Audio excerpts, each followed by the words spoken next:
You're welcome to this channel. Do you want to be rich or you want to be financially independent? Many people are walking around living the rich life, but the important thing is to be financially independent. Let me tell you a story. There's a gentleman called Kweju who was earning over 50,000 Ghana cedis every month. But the third week of the month, he was living in poverty. He was struggling to survive. All the money has been spent. Meanwhile, Kwame was earning 5,000 Ghana cedis, was able to save. So he saves 1,000 out of the 5,000 he was taking every month. Meanwhile, Kojo was living a life. He had the nicest car. He was living in a nice apartment. He was using all the nicest gadgets you can find. The iPhones, the Samsungs, the tablets, the laptops.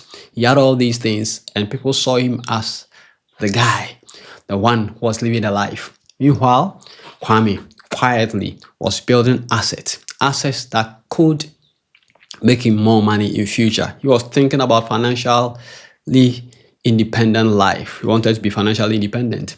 But Kojo was living the good life. Now, what is financial independence? Financial independence basically means that you let your money work for you whilst you are sleeping, living a stress-free life. You are not thinking about money. Money is it's no more something that you worry about. No. When I mentioned Kwame and Kojo, at least you find yourself in this too. Let me give another example. There are two students. One receives 2,000 every month. The other receives 500 cedis every month. But the 2,000 still complains that the money is not enough. While the 500 comfortably says 50 Ghana cedis every month. Meanwhile, the 2,000 Ghana cedis is not saving any amount of money. He spends everything and then he complains that it's not enough. Which of these two do you think will be financially independent in the future? Think about it. If you have not subscribed to this channel at this point, think about subscribing. We are trying to build people who will be financially independent in future and not just live the rich life and work for the rest of their life. You can't live in slavery all the time. At a point, you must be sleeping and your money working for you. Now, let's look at these things. It's very important to understand what we are talking about. The first thing I want you to think about is to know your freedom number. What is a freedom number? You see, you must know how much you spend in a month. I tell people that you know the money amount going out when you know the ones coming in. Most of us, we know how much we earn, how much we receive, the allowances we get. But how the money goes out, we have no idea. You should know how much you spend on food, how much you spend on shelter, how much you spend on transportation, how much you spend on data. These are very important things. So if your freedom number for a month probably is 1,000 cedis, you just have to multiply this 1,000 cedis by 12. And then you get 12,000 Ghana cedis. What it means is that you need 12,000 Ghana cedis to live comfortably every year.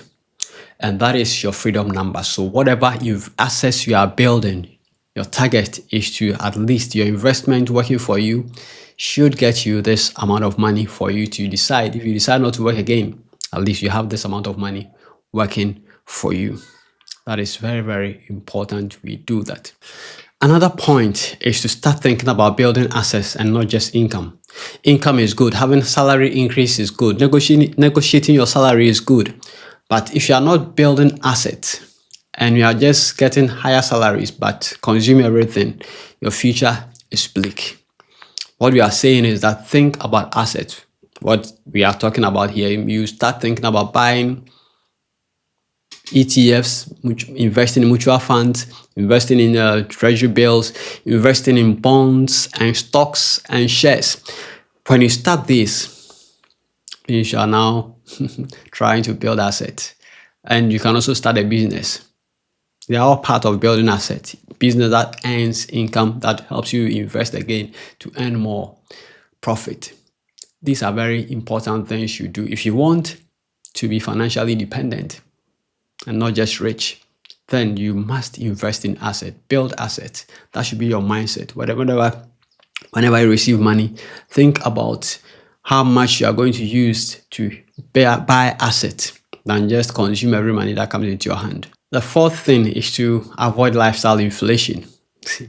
As salary workers, professionals, every time around, we get some increases, we get some bonuses, we get some monies coming from other cortex, allowances here and there. Don't inflate your lifestyle. You see, when we get money from places, we think about, okay, look at my phone, I'm using Techno. Can I upgrade to Samsung? I'm not saying Techno is bad anyway, but sometimes I want to move from one stage to the other just because we have seen money coming in. So don't try to inflate your life. Just live your normal life. When you get any extra income, use that to build assets. That is how you can get out of the rat race and be financially independent. The last thing I want you to do is to build automatic wealth systems. What it means is that set it and forget it. If you have smartphones, if you have bank account, just make sure that there is standing order that takes the money to your investment straight away. So that the only monies that are left in your bank account are the monies that are going to spend on your daily needs. Because you don't have the discipline. Just make sure that you set it up and forget it. And then leave the money there for several years. But before you can do that, let me state that you must have an emergency fund. So that in case you have emergency, that's not where you go into your investment that you are using to build future assets to just withdraw. No.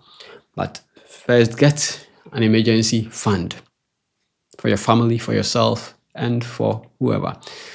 That will help you to build more assets. So when there's emergency, you know where to go to look for money, not just your assets. So at the end of the day, you can choose to look rich or to live free.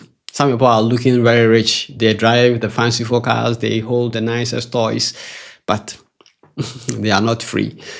Because at the end of the month, people are pulling from their banks, but you are now buying assets. It's better to look normal, not look poor anyway, but look normal whilst you build assets. And when your assets are built in a way that you can acquire these other things, fanciful things, fine, you're acquiring them without stress.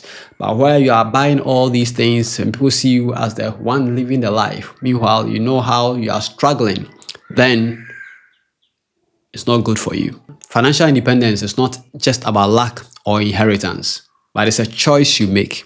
You have to decide. This is a decision you make, not because of anybody, but because you want to live a financially independent life in future. So that you may not have to depend on your children for your upkeep, but you depend on your assets, the assets that you build over the years. So my challenge for you today is don't just work for money. Let money work for you and build your independence one cedi at a time. See, at Smart City, we talk about spending wisely, saving intentionally, and building wealth. So if you want to build wealth, then you have to start spending wisely, saving intentionally, and definitely you become financially independent. If you're a professional and you need help with your financial life and you want help from professionals, a financial coach, there's a form at the comment section that you can fill and get to us. And then we'll get back to you and then we'll start talking and then see how we can help you secure your financial future. We want you to be financially independent. That's why we are talking about all this. And if you have not subscribed, subscribe to receive notification whenever we upload any video. You can as well like or share this video. God bless you.